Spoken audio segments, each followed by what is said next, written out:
Hi, everybody. Hello. Welcome to Feed Your Soul from Aish. I'm your host, Jamie Geller, and I'm literally coming to you from Aish today.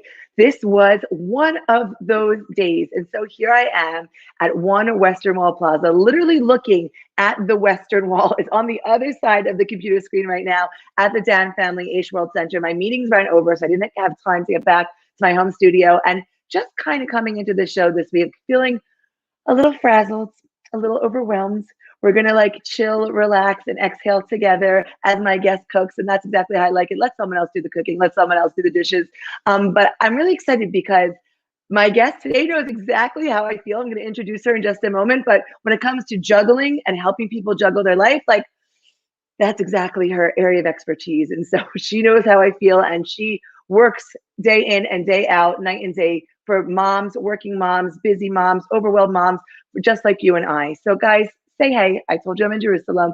I'm looking at the Western Wall right now. I'm feeling frazzled. You tell me where you're watching from and how you're feeling today. That's my favorite first question on Feed Your Soul. And now I'm going to tell you a little bit about our special guest. Dini Klein is a food host, founder of the Prep and Rally Family Meal Prep subscription service, and a mama of three. Dini has worked with brands such as Walmart, Starbucks, Weight Watchers, Pop Sugar, Barilla, and has appeared on national television from CW to the Hallmark Channel. Prep and Rally is Dini's solution to getting a wholesome dinner on the table on those busy weeknights when juggling mommying and work life feels almost impossible. That's tonight for me, Dini. I don't even know what the kids are eating tonight. We could talk about that in a minute. She shares her creativity in the kitchen to help moms all over the world and is currently working on her first cookbook due out in the fall 2022. How far is that? What day is even today? We are in the summer of 2021. Okay, almost there. Dini, welcome to the show. Thank you for having me, Jamie. This is really fun. Oh my goodness. Dini, it's amazing. The cookbook is far away. I have to keep thinking every time, like, wait, how many years is it until you know, you're a cookbook author. It's such a labor of love. It takes so much time. But we're getting there. The manuscript is due in August, and then it's just edits, and then they go out and sell it. And yeah, it's exciting. It's my first time. It's such a labor of love. So exciting. And it's so long overdue, Dini. You have been doing this for such a long time. You are such an expert in the field. Why a cookbook? Like, did you feel like there's something you had to check off your bucket list, or? Yeah, it's kind of a mix of things. I mean, I've always wanted to write a book. It's always been on the list. But it's also like there's different systems for different people. So some people like a digital subscription service. Some people like opening up a physical book. Some people like the PDFs and we just email it to them. Others like logging into the website. So I feel like being able to appeal to everybody as much as possible, and also just solidifying the whole process into a physical book is just a cool thing. It's something I've always wanted to do. And now that I've sort of found my point of view, who I am, what I have to offer, it just seems like the next best step for me. So yeah, there's so much I want to get into that, exactly who you are and what you have to offer. But first and foremost, feed your soul. So first we'll feed the people, then we'll talk about, the soulful things. Moroccan chicken we're making today. Why'd you pick this recipe? I mean, I kind of picked it because I was excited about it too. Yeah. Okay. Well, you said you didn't know what's for dinner. This is exactly what's for dinner. It is so easy, so delicious, and you could freeze it with the marinade. You could freeze it already cooked. So it's just a great prep ahead kind of recipe. So we're making this Moroccan chicken we serve them in buns, which is so delicious. And there's like a Tahini Lime Sauce that goes with it, which you're going to want to put on everything. So I'll show you how to make it. It's just like a simple marinade. You marinate the chicken, you either grill it or you could pan sear it and finish it in the oven. And then you whip a quick sauce. So quickly, Dini, you're actually a real chef. Like some of us just play one on TV, fine, I'm a cookbook author, but I'm not. I love that you incorporate those sort of like chefy, artisanal aspects to easy meals for mommies in the weeknight. So I love that, like Tahini Lime Sauce. I just always see that coming into your food. Thank you. I appreciate that. No, honestly, I'm a mom. I'm busy. I work. I don't have patience for multiple steps, millions of different bowls, one for the marinade, one for the chicken. We just do everything in one bowl. The only reason why you see a lot of different things here is just obviously TV magic. Make it look pretty. It's easy to just dump. It's like, I mean, you know how it is. You literally just you dump everything in. People want easy. No one wants a million steps. because no one has time and nobody wants to wash dishes all day. Yeah. Oh, totally. That's what I was saying before.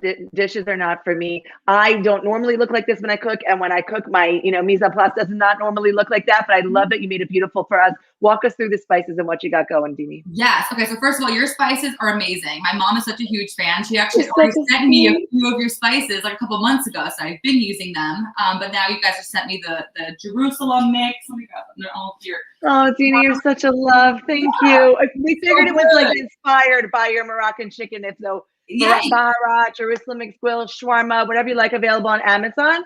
And if you want to make your own, Dini, you'll show us how to make your own spice blend. 100%. But I was thinking, like, I was literally taking out all of my spices to make the mix, and I was like reading through the ingredients. I was like, I could just use this, and that's very much like Pep and Rally, point of view, where it's like, just if you can make things simple, use a spice mix that already exists. Why not save an extra step, save time? My whole thing is save time, save money, save sanity. So don't we all want that, right?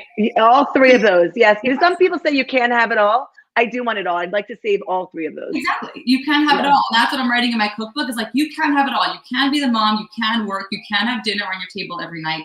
I'm going to show you the way to do it. So that's what the system's all about. So let's make this. It's so yummy. Yeah. So it's coconut milk. I'm using the lightened version. You could use the full fat one, but there's no need to if you don't want to. Is it still going to be as creamy? I mean, it looks thick and fantastic, but what am I sacrificing flavor-wise if I use the light? So the light doesn't have as strong of a coconut flavor. If you want more of that intensely coconut flavor, go for the full fat. This one just makes it just super, I hate the word moist, but it makes it really moist, right? That doesn't everyone hate that word? We can retire it if you want. Yeah, so almost like marinating in yogurt, which obviously, like, if you keep kosher, we can't do. So this is the next best thing that makes a really yummy, tender chicken breast. So, fantastic. I love that. Yeah. So we have some coconut milk in there. Then I have some fresh ginger. So I'm going to throw that in. You could use powdered ginger, especially if you don't want to save time. You don't feel like getting ginger. But a little trick that I like to do, so I've already pre-minced this, but something really fast that I like to do is keep ginger in a little bag in the freezer like this. Oh, in the freezer. I've never done that, Dini. Yeah, I buy it in bulk. I keep it in the freezer. First of all, it grates really easily when it's frozen. But then you just take your little microplane. Can you hear that noise? It just goes right in. It's super simple. I love that. I love it. And now you're doing that with the skin, Dini, or I can't see so clearly, or have you already scraped the skin off? Yeah, I always do it with the skin. A lot of times the skin stays on anyways. Right. You're not really getting that much of it regardless. But yeah, I just keep it on. It's totally fine. But this way, it's not like an ingredient you have to buy every time and then use a tiny bit and the rest goes to waste. So I just buy it all. I freeze it. It stays super fresh smelling. It's perfect. So first of all, Dini, I love that that's like a ginger purse or like a ginger clutch. I love how that looks. Right? And totally. Yes, we need a picture like that. Totally. Yes. These are great. These stasher bags are reusable. I use them for my kids' snacks. I use them to freeze in, and they also keep like your avocados staying really green and fresh for a long time. So they're great for meal prepping, storing your ingredients. So I like to store ginger like that. Then we have 2 cloves of garlic. Again, you could use garlic powder if you wanted to. Totally your call. They both work. I love that. I always tell people, no rules, whatever makes it easier or quick. My first book was called Quick and Kosher, Recipes from the Bride Who Knew Nothing. And so I remember when I sent the manuscript I got like a official recipe editor, and she was like, the culinary world will laugh at you for using garlic powder and onion powder. And then at first I was devastated. It was my first book. I've never really done anything like this before. And then I said to myself, well, then you're not the recipe editor for me. So I love that you, a real chef, is even giving the license to use garlic powder if you want to. Yes, you know what? And I even say, like, if there are a ton of recipes that you're making that day that you need minced garlic for, buy the pre-minced garlic, even though it's not going to be as delicious or as fresh as what I'm doing right now. But it will make your life a little bit easier, and that's fine. The one thing I am a stickler on that I highly recommend only using fresh is lemon. Yeah, I know. That's right. That's a great tip, and I do agree. I love that you're using the garlic press. When I like chop garlic, I feel like it comes out of my pores for like days. Like you can be at the gym working out and like you smell the garlic on your hands. Yes. And also it makes your board all stinky. So this is also something, I'm not the biggest like kitchen gadget person, but this could be something that it minces it perfectly. So you don't have like a few big pieces of garlic. The worst, yeah. Yeah, so it really makes it super, it like blends in perfectly, and also just goes really fast. You just squeeze it in, you're done, and you just give it Yeah. away. Yeah. Not make my board all stinky and disgusting. And this board actually, Jamie, this is my first product. I don't know if you want to zoom in on the. Yeah, sure. Dini. We're launching Amazing. this next month, so your phone goes in here, so you can prep along with. Oh my gosh. So we're calling it the Prep and Rally board. I have not debuted it yet. This is the first time I'm talking about it. Whoa. Wait, Dini, is this like breaking news? Yes, breaking news. Well, we're going to be officially launching hopefully next month once the order comes in. But yeah, this is the Prep and Rally board. You prep on one side and then you flip it over to rally on the other side. So you're doing all your prep work here with your phone.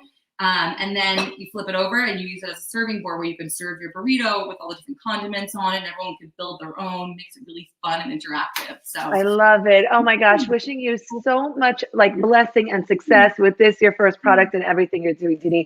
So exciting. Isn't physical product so much fun? It's like a totally different beast, right? Yeah, it's like you said when you wanted to put everything into a book, just that physical nature. And then I felt like when we got into products, it just was the next level. And that has always been a dream. And so I love that you're doing that. Thank you. Yeah, it's really fun. I designed the product with my dad, which is really cool. It's like such a special product because we literally came up with it together, and he sent me the prototype because he does woodworking, and I grew up doing workshop. Yeah, so it's extra beautiful. Special. Yeah. So I'm just so what did you just throw in while we were chit-chatting? Yeah. So this was turmeric. So I'm doing about a half a teaspoon of turmeric, and we have some paprika and cinnamon. And again, your spices, you could totally just use some of your spices and you are good to go.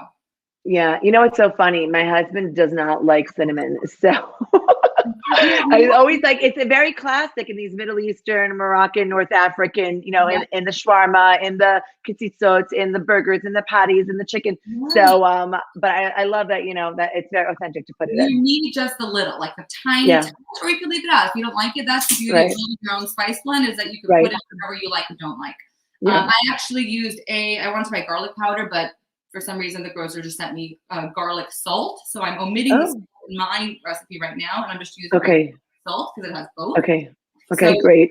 All the spices. So we've added that, and now we're going to mix in our lemon. And what's your tip for capturing the seeds? Good. I see you upside down into the fingers. There we go. Yeah, I just do it through my hands, honestly. If you want to get one of those little gadgets, you could do that as well. You know, those things that you press down. Those are good too for catching, but I just find my hands are super simple. Yeah. I love using like a reamer, this kind of thing. Wow. So limes, or like when it tends to be a little bit tougher. I really find that you get so much more juice out of your citrus when you use this. Like, I think I'm done squeezing this, but then if you use the reamer, you'll see how much more comes out. Oh, wow. Fantastic. Yeah. And that's what showed me, like in the cookbook, I shouldn't just write like one lemon. Like, you have to write 1 lemon or 2 tablespoons. So people know. Right? Because every lemon is a different size. My neighbor has lemons that are ginormous, and these are medium. So you just never know. Yeah. That's our whole marinade. So we're just going to mix that together. And so you were saying at this point, the marinade you could freeze? So if you wanted to, you could totally throw this in the freezer in a Ziploc bag, so it's ready if you want it, or you could add your chicken into the marinade and then freeze it in a Ziploc bag. So pull it out on a busy day. Like, I think doing like a freezer meal prep is the greatest thing ever. So if you just have a few bags of like pre-marinated chicken or meat that's already marinating, ready to go, you literally pull it out a couple hours before you want to cook it, and that's it, and dinner's served. It's so amazing. And what would you serve on the side with this chicken, Dini? So in the actual meal plan that I came up with this recipe for, we had like a sauteed peppers and onions, because you serve half of the sauteed peppers and onions in the sandwich, which is so yummy. And the other half, you're doing it like in a part pan, so you could use half of it in the sandwich, and the other half was made for quesadillas. And that's the whole service, is that you're doing like double duty. You're making one large batch of something and using it in 2 totally different meals throughout the week.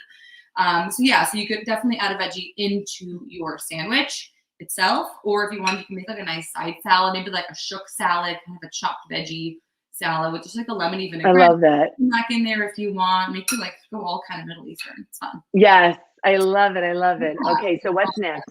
So you're going to marinate this for at least like 30 to 40 minutes. You could marinate it overnight. You don't want to go more than overnight because you have lemon in it. You don't want it to start like breaking down the chicken. And then you're going to bring it over to your pan over here. You see me over here? Perfect. Yeah. So either you could grill this outside. You could grill this on a grill pan, but for ease, and if you don't have a grill pan and you want to do it inside, you just heat some olive oil in a pan, and we're just going to sear it on both sides for like 4 minutes or so per side, just to get it like nice and brown and golden. And then you can just pop it in the oven at 425 for like an additional 10 minutes until it's fully cooked through. And I like doing this with like full chicken breast because it keeps it really super juicy and moist. And then you just slice it, and each person gets like slices in their sandwich. I love that slice. But Dini, what if I want to be lazy? If I want to be lazy, can I just go straight to the oven? You totally could. I mean, I like getting that nice golden sear first. Of course. You totally could go to the oven. If I were you, I would broil it first for like a minute. Okay. Like just broil the tops just so you get that nice caramelization, and then turn it down to like 400 or 425 to finish cooking on the regular temperature. Great. And you did this with boneless, skinless chicken breast, correct? But we could totally use chicken thigh, 100%. I love that. Yeah, the pargo, and then it will give. It's obviously it's Moroccan chicken, not shawarma, but it just feels like it gives you that Middle Eastern vibe. 100%. Even though Moroccan is North African, but still. Exactly. That's what I always want to encourage. Is just like doing what works for you and your family. Like my family, we're not the biggest dark meat eaters. We love like dark meat, but it completely works with everybody. You just have to adjust the cooking time and obviously just. So let's see. So I always recommend having an internal meat thermometer because especially when you're cooking a full piece of chicken without slicing it thin, and also when you're cooking a whole chicken, like you just need to always be sure that it's cooked through all the way because there's nothing worse than bringing something out the table and seeing it's not fully cooked through. Like this way, you have that confidence. You literally stick it in. The thing costs like $5. You stick it in, it tells you 165, or if it's 162, you can pull it out because it like goes up 5 degrees or so. Yeah. You pull it off the heat. But this way you're confident and you know that it's good to go. You know it's cooked. And Can I tell you, Dini, how many times I've held my breath at the table with company too? Will it be pink inside? Exactly, 100%. This way you know. Like, there's no guessing games because you don't want to cut into it. It's kind of like a cake. Like you want to make sure Dini's frozen just a little. Toothpick in. So you know, and it comes out clean, you know it's cooked. So this way you just have that level of confidence. It's almost like tasting a salad before bringing it out and making sure it's seasoned properly. Because otherwise, the table, I've been there. Trust me, I've been there where it's like I get to the table and it's like there's no flavor on the salad dressing. Even though the salad dressing was great and the salad was great, but maybe there was too much salad ratio to salad dressing, so it didn't have that much flavor. But if you taste, you know. So it's just building. It happens. I love that you shared that it happens. It's happened to you. It happens to me all the time. And it just everyone needs to know, like we need to taste test or we need, a temperature check. And it happens to the best of us. Yep, 100%. Great, Dini. So, I hear the sizzle. I love that. So while you're searing on both sides, I feel, the show's called Feed Your Soul. So we always like to delve into food comforts us both physically and nourishes us physically and spiritually. You've dedicated yourself to helping other women and other women and other mothers and parents, really. It doesn't just have to be for moms, to feed their family, not feel overwhelmed. Why was that so important to you? I mean, I felt myself so overwhelmed. I was working as a private chef in Manhattan, and I was like just running around the city. I was cooking for this person, cooking for that person, and taking care of basically. Oh shoot! This is why you have to grill outside.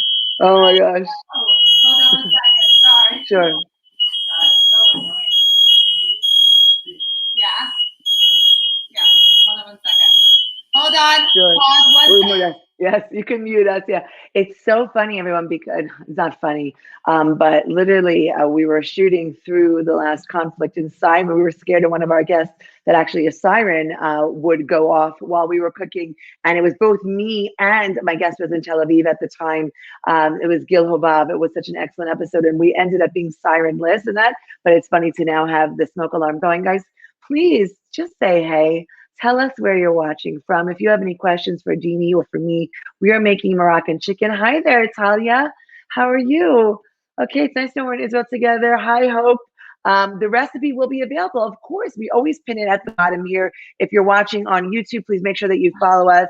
Dini, you've got someone watching. Welcome to our live segment. Totally. Everyone's watching. This is why I love grilling outside, because I feel like that happens so much, especially in this house, because the thing is right there. So we know it's working, but it's annoying. You want high heat, but it makes it smoky. So you want this golden, it's not even that brown. That's what's so crazy. Look at that. So we're starting to get some golden color. Oh, just golden. Stunning. So you're looking for a nice golden little sear on one side. And then you're going to flip it. Dini, I'm sorry to say, but it does look moist. Right? It does look moist. Yeah, I know. So it's juicy. So oh, gosh. So that's what you want to do. So either you're going to grill it, but you're going to make sure that your fire alarm doesn't go on, or you're going to open up your windows. But if it does, it happens to us. You just open the windows. So annoying. Oh my gosh, it's happened before when I was live. Like, no! I also put the kitchen like small. It's like literally right there, so it's very sensitive. But this recipe is so good for grilling season. Like you could totally bring this outside, pop it on the grill. It's so delicious to serve like a Moroccan chicken sandwich for your barbecue. So yummy. I love that. So are we making the chili tahini lime sauce? Yes, we're gonna make that. But yeah, back to what you were asking about cooking families. I was just working so hard trying to cook for everyone else. I would come home to a completely empty fridge, and I was like, I need to figure out a solution so that we could not eat cereal and pasta all day. Yeah. Because it doesn't make sense that we have to eat like that when I'm cooking so nicely for everybody else. So I would start implementing a Sunday meal prep on Sunday, and I would just cook random staples for the week. And all week long, I would just kind of get creative, like, oh, I have a little leftover quinoa, I have a little chicken, let me just put it together and make like a yummy grain bowl. So that's kind of how the whole thing started. And yeah, and then just took off, and I realized that other busy parents needed this as well. If you want to work, if you want to raise a family, you have to just, you know, get a little organized and figure things out in advance so that you don't have to shop a million times a week, you don't have to cook a million times a week. This way you're cooking staples on Sunday, and then all week long you're pulling things out and assembling throughout the week. So yeah, that's kind of how the got started. I love that. I feel like I love how family focused you are, Dini. I don't feel like you gave anything up in pursuit of following your passions and your creativity. Talk a little bit about the work-life balance while you put in, what did we just put in? I don't want to miss anything here. Yeah, this was tahina, and we're adding a little maple syrup. Maple syrup is my favorite sweetener of choice. I find agave is too sweet. I find honey has a very honey flavor. Plus it's harder to mix into things. Yeah. Honey. Yeah. Right. And like sugar, you don't always want to use sugar. So maple syrup, I find blends in really easily. It doesn't have a strong flavor. It's an Can I tell you, Dini, my favorite? I happen to love Ceylon, which is date honey. I love Ceylon too. It's so delicious. So would it work here? Yeah, 100%. That'd actually be so good in here, Jamie, because it's that more of that Middle Eastern flavor. I call tahini and Ceylon the peanut butter and jelly of Israel. You should just know, and they go together beautifully, and they complement each other. And I fell in love when I moved here. Actually, bees honey is so expensive here, and so I'm like, let me try the Ceylon. Meanwhile, I'm cooking and baking with it. It's going in my smoothies, in my coffee, on my yogurt, like. Period. So I think it would be really elegant with this. And the lime, I think would be fantastic. Totally. I love that. That's such a great idea. I love that in here. Yeah, I don't see it very often. I need to order some. There's a brand called Devash that I used to work with, and they're amazing. It's like the most I know the guys here. They live in Israel. I know them very well. Yeah. Yes, they're awesome. So I used to use theirs, and I think they have more flavors. And they have like a sweet potato syrup. There's like they had all these different things. I always make sure that if anyone who's watching this and wants to try it out, please get 100% Ceylon. Don't get with added sugar. Yes. It's a beautiful caramel taste. And I was thinking, Dini, like maybe for my next product to put like an amazing tahina and an amazing Ceylon out, because it is hard to find, and not really available. 100%. I completely agree with that. Yeah, finding a good tahina too. The only one I like is that kind in like that shaky bottle. What's the brand? It's so good. My favorite is Har Bracha. It's made up here in the north. I have tasted nothing like it. We did have Amy Zeitlin from Stoom on before on the show, and she makes definitely an excellent tahina also. So, which one is yours? What's that brand is that? This is Mighty Sesame Company. Oh, yeah, they're good also. Yeah, I mean, like I'm using the ones in Israel, of course, but it's like definitely squeezable is fun also. That's for sure. I honestly I put tahina on everything. This one especially because you don't have to open the jar and mix it. It's annoying. Yeah. You shake it and you it's like a ketchup. It's a condiment. It's so delicious. Yes. I even put a tahina on my yogurt, Dini, in the morning with yogurt, Ceylon, tahina, and like dried fruits and nuts. I love it. Yum. It's so delicious. I mix hot sauce with tahina and I put it on everything. Like fantastic. I love it with the hot sauce. It's so good. I'm obsessed with hot sauce. And I actually have a recipe in the cookbook. I'll give you a little sneak preview. It's basically a mixture of tahina, ketchup, and curry. Whoa and wow. And those three things I never would have put together. Maybe I'm like telling ever. you, try it tonight. You will love it. It I sounds feel crazy. like we're getting a lot of exclusives here. First the board, I then know. one of the best things from the cookbook. Dini, you're like letting all your secrets out. I know. Ask my husband. I'm like the worst secret keeper ever. Like if I'm ever lying, everyone knows it because I do. Right. But you know what's so cool about the board is that forget about just the iPhone holder here. It's the fact that when you have, let's say your onions, let's say you just chop, you literally pick it up by the handle and you push everything into the garbage. Oh, fantastic. Put it into your pan. So it's just very smart and intuitive and it just makes prepping simpler and more efficient. And that's really what I'm all about and what the products are that I want to. Very practical. Yeah. So okay, so is it literally just those three ingredients? Yeah. So we have tahini, we have the lime, we have the maple syrup, and we're just going to season with some salt. And again, if you're seasoning salt with a 2 little finger pinch, always go for the 3, sometimes even 4. That's the way to season. You don't want to just give a tiny little pinch, otherwise you're not going to have any flavor. Kosher salt, the 3 or 4. 3 finger pinch. Okay, I like it. I always use kosher salt or occasionally sea salt. What are you using here? All about the kosher salt. I think Morton's is the brand that I use. Morton's kosher salt.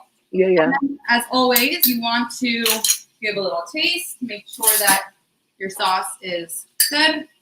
We call this quality control. This sauce is so yummy. Yum. Okay, perfect. Okay, so as you see, I guess I'll put it here. Yeah, I do the side cap. Oh, stunning. I love it. Oh my God, it looks good enough to eat, Dini. Right? These were small pieces, so they cooked quickly. You could totally use smaller pieces, or you could do full pieces of chicken and finish it in the oven. Okay. Totally up to you. So I'll leave that there. I actually had, this is what I prepared last night. I don't know why. Oh, I love the magic of television. Yeah, Thank right? you. I mean, it's already ready anyways. It doesn't matter. Yeah. It's cool enough for me to handle. But all you're going to do, let's get rid of, done. Get rid of this guy, and we'll show you how to serve it up because it's so good. Okay, so you take a bun. You could even put this in a pita if you wanted. You could serve it as a salad. I have some arugula here if you wanted to add some veggies to it. Totally your I love the arugula. I love that sort of fresh, peppery bite combined with all the flavors that you've got going on. It's really nice. Arugula is so good. But yeah, if you wanted to put this in like a fresh little pita pocket, tahini. So I might want to do that. So I'm glad you gave me the liberty to go ahead. Like 100%. So you take your chicken and you just throw it right on there. Stay, mister. Stay, totally. Stay there. And that's it. And then you're just going to take your sauce. And what's cool is you could serve it in a bun, you could serve it in a salad, and everyone's happy. So no matter what kind of diet you're on, or no matter how you my gosh. we always find a way to make it work for everyone with small modifications. So that's great. Really the Pepper Rally system. How good does that look? It looks good. It looks delicious. It looks like something that is like total soul food, like what I always call it, like Moroccan soul food over here. Yes. Dini, we're talking a lot about, family and cooking for your family. Why do you love cooking? You know what's so funny is that you would think I love cooking. I love having homemade food and feeding my family, but I don't love being in the kitchen all day. I love being in and out, but the thought of like, oh, I have to make dinner. I was like, that's what I dread. And that is why I came up with this system because I don't love cooking and being in the kitchen and potchkeying. And you would think I would love entertaining and having a billion people over. Like it almost stresses me out, which is surprising to a lot of people. But I like to be out of the kitchen, enjoying my life and on my own schedule and not feel like I have to be confined to the kitchen all day.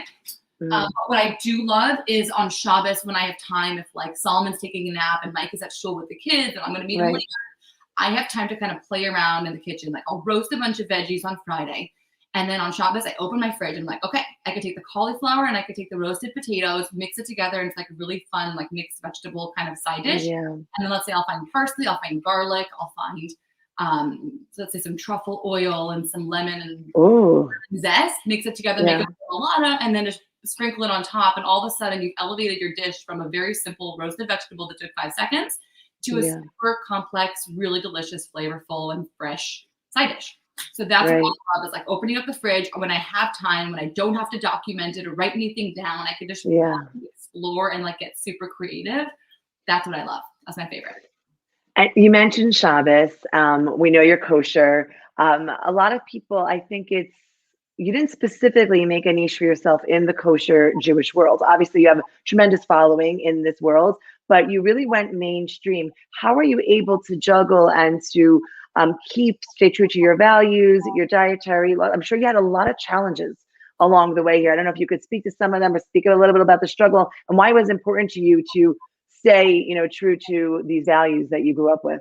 Yeah, honestly, I feel like it's always been a struggle because I'll get brand opportunities where like, we'd love you to work with this, make a cheeseburger using this or that, or use Tyson chicken. We'd love to, and they'll offer, let's say it's a nice amount of money and I have to turn it down just because it's not kosher, but it doesn't make sense to me. I can't physically cook it. I don't want to promote something that's not kosher.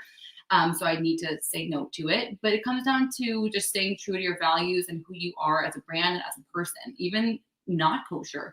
Let's say Coca-Cola comes over to me and says, we'd love to work with you. Here's 20 grand. I would, even though it's crazy to say no, it's not who I am. I would never feed my children Coca-Cola. We don't buy it. I would never promote it. It doesn't make sense for my brand. I'm a brand about family and lifestyle and health, wholesome eating. That doesn't make sense for me to promote Coke, and people would never expect that from me. So it's really just staying true to who you are, to your values, what you believe in. And what's cool is that like you realize that things just kind of come together at the end. And once you're true to yourself, people really believe you and trust you more and want to be along on that journey with you. And it just makes sense. It's just a complete package and it just makes sense. I think as the world of branding has become so universal, everyone now is building their own personal brand. Before it was for those that were in the marketing advertising industry that really understood it. So I think that you made that really interesting correlation between this being right for my brand, so I could say yes or no to it. But prior to that, like prior to being so aware and cognizant of what your brand is and who you represent, did you ever feel resentful of the limitations of your Judaism by any, or the opposite, or did it empower you further? Yeah, 100%. I mean, I had a TV opportunity and they basically said, we'd love to work with you. You just have to drop the kosher thing. I'm like, that's literally all I know. That's who I am. And I don't advertise that I'm the kosher person. That's not who I am. I'm not the biggest, I don't know how to make cocoa. Like that's not me. It's not what I do really. I just I could teach you in case you. Yeah, seriously. I need to do nothing because my husband loves cocoa and chocolate. Like I just never make those things. Like I'm sure if I wanted to, I could, but it's just not really who I am. It's not my style. I grew up with it, but it's just not really me. And for a while, when I was trying to like figure out what my point of view is and who I am, I thought I was going to be the kosher person making like unique spins on traditional dishes, but it was so not me. Like it's still not me to make a kugel, but like use asparagus instead of, so that wasn't me. So I was still trying to find myself sort of. But that TV opportunity that I had to say no to because of my religious beliefs was like heartbreaking. But then a couple months later, that's when Tastemade found me and I started doing digital content with them, and I've gotten brand opportunities with them, and I am where I am now because of that. And it just makes you realize like it all works out in the end. And even in the moment when it seems like the end of the world and like that was maybe one opportunity, you never really realize where you're going to go from there. And then you look back on it and it's like, oh, okay, so I had to have them say no. And then 2 months later, Tastemade found me. I started doing stuff with them, which led me to this, which led me to that. And you kind of go back and you realize how it all played out and made sense. I think that's so true. I know we're seeing you on national television and, you're excellent on Tastemade. And I think it's so incredible. Hindsight is 2020. But talk a little bit about to give strength to people for whatever it is that they're struggling with. It could be religious convictions. It could be otherwise. Those months when you had to say no and you didn't yet have the Tastemade opportunity, and you're going for a few months wondering how did you get through that time? Because now we can look back and of course we can celebrate that. We always know, friends, sisters, broken engagement. And thank God that broke because now she's married and expecting her 8th with the most amazing husband, but like that in between time till she found the next husband, till etc. What did you do during that time to strengthen yourself and get through that? It's very if you can remember. Yeah, there was a lot of crying to my husband, to my parents, a lot of resentfulness. And then it's hard to just like get right back up and keep doing it and like just keep at it and waiting for your next opportunity. It's the hardest. I think finding a mentor is also huge because when I was trying to write a cookbook, I think it was like 2 years ago, I found an agent, but he wasn't exactly a cookbook agent. And you need that. You need a cookbook agent. Yes. What you're doing to get you the deal because your proposal has to have a whole marketing section in it. There's so much you need to know that this guy just didn't know. So he didn't know how to guide me. He didn't have the connections that my agent now has.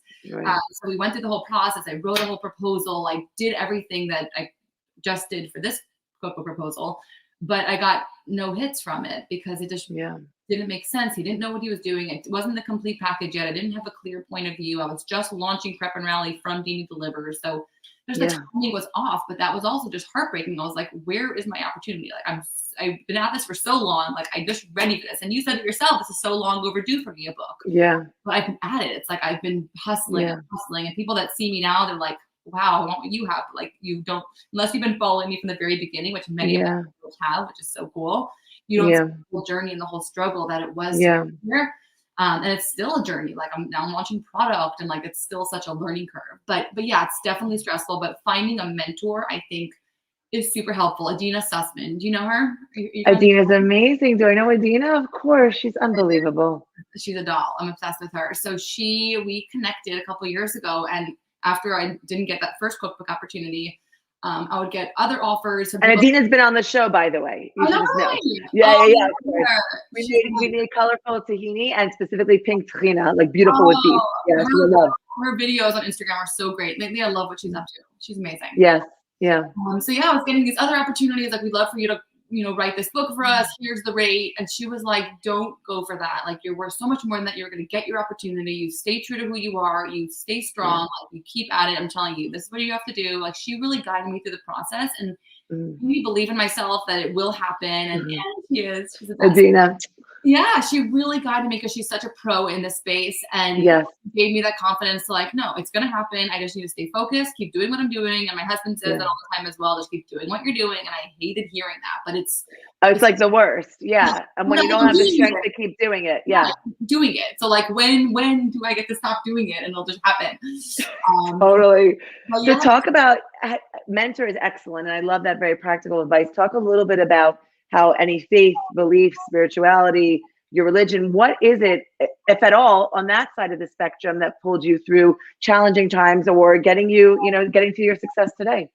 Yeah, I think just believing that everything has a path and a way and in the right time, like everything in the right time happens the way it's supposed to be. If an opportunity comes up and then it doesn't work out, like, okay, it wasn't meant to be. And you just have to always kind of have that mindset that there will be another opportunity. Just keep at it and just have faith that everything works out the way it's supposed to be. And I really am a firm believer in that, because as I look back on my life, I see what led to what, and it makes me believe in future things that if something doesn't work out, the next will work out after that. And having that belief, I think, is super helpful in getting me through. There's a saying in Hebrew we say when someone's expecting, you would think you'd be like mazel tov, but we actually say b'sha'ah tova, which means at the right time. And my mom says that for everything. You buy a house, either book, everything's b'sha'ah tova. Everything is at the right time for everything. Yeah. And I love that you said that. And you also spoke a little bit about faith and believing. Something that's helped me very much through my life, not just professionally, but personally, is God. We say Avinu Shabashamayim, our Father in heaven. And you're really supposed to believe that it is like your father. And Dini, you've mentioned such a great relationship with your father, and you created something, with him, and you know how much he loves you and is just rooting for your ultimate success. Like, who else in the world other than your parents? Obviously, then you get married, your husband's your biggest fan, and then they fight for who's number one.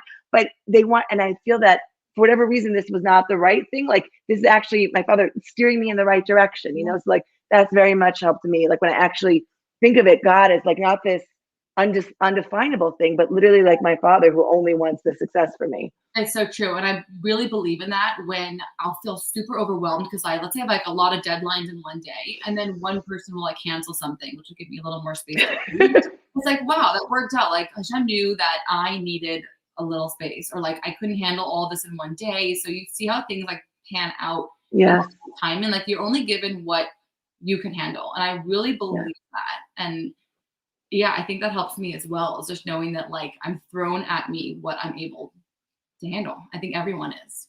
Yeah. Well, you've handled it with such grace and so beautifully. Oh my God, you have 5 kids or 6 kids? How many kids do you have? 6, thank God. Yeah, that's Thank amazing. I don't God. know how you do it. My goodness. Yeah, I don't know how either, by the way, but again, you're only given what you can handle. Exactly. Exactly. So There's some these are this is your brood. I was so happy to see when you had a boy. It's so exciting. You know, we had 2 girls and then our first boy also. So then we have three boys, 3 girls, so very even so teams. cute. But it's a dream, like, you know, it's that when you have like that first boy, and it's so cute how the girls, I don't know if your girls do this, mine used to dress, now he's a boy's boy, football, everything, but then we don't cut the boy's hair until they're 3. So he's this long blonde hair. The girls would dress him up and play doll with him. And one Purim, which is the holiday it's not the Jewish Halloween, but only in such that it like people dress up in costume. So they dressed him up, and he had long hair, and people actually thought he was a girl. So how are your girls with Solomon? Oh Like, my how gosh, do they? they're obsessed. They're obsessed with him. They're very helpful with him unless they're attacking him with love, because they're so Right. him that they always want to pick him up. They always want to help. They always put him on the bed. I'm like, you can't leave him on the bed. He's gonna fall off. So it's often me just like yelling at them to like just don't pick him up. Like, be careful.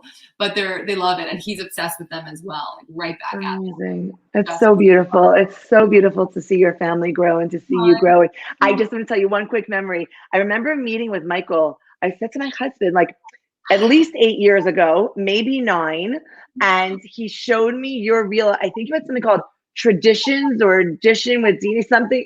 And then you mentioned that. That's I so remember funny.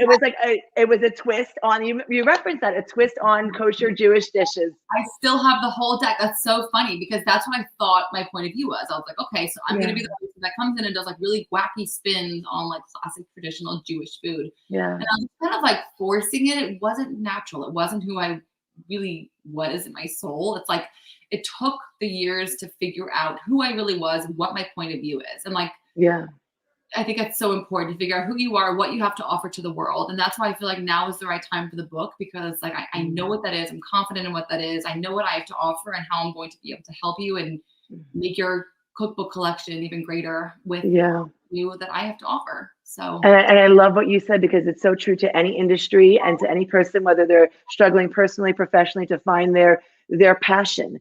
And everyone, I think, just lean into it and take the time, and you try something, you try it on for size. It works, it doesn't work, it doesn't feel right, then you might need to pivot. You know, during COVID, that's the number one word. Business is everyone, pivot, pivot, pivot. Hello, I've been doing that since way before it was on trend. Yeah. You know, like finally everyone's like having that confidence to like do something crazy, pick up and move. Like, we've been moving all around the entire country for years.